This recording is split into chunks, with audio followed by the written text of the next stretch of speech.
আগামী বুধবারের মধ্যে ইরানের সঙ্গে চলমান যুদ্ধ বন্ধে দীর্ঘমেয়াদী ও স্থায়ী চুক্তি না হলে যুদ্ধবিরতি শেষ করার ঘোষণা দিয়েছেন মার্কিন প্রেসিডেন্ট ডোনাল্ড ট্রাম্প। মার্কিন প্রেসিডেন্ট বলেন, আগামী বুধবারের মধ্যে সমঝোতা না হলে যুদ্ধবিরতির মেয়াদ আর বাড়ানো হবে না এবং ইরানের ওপর আবারও ভয়াবহ হামলা শুরু করবে যুক্তরাষ্ট্রের সামরিক বাহিনী।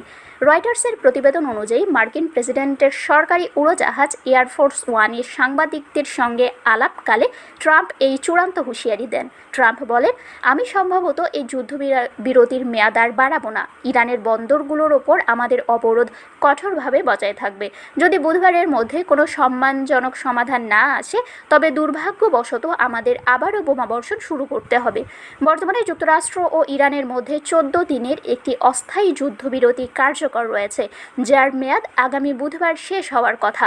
এই সময়ের মধ্যে একটি স্থায়ী চুক্তিতে পৌঁছাতে দুই দেশ মধ্যস্থতাকারীদের মাধ্যমে পরোক্ষ আলোচনায় যুক্ত রয়েছে।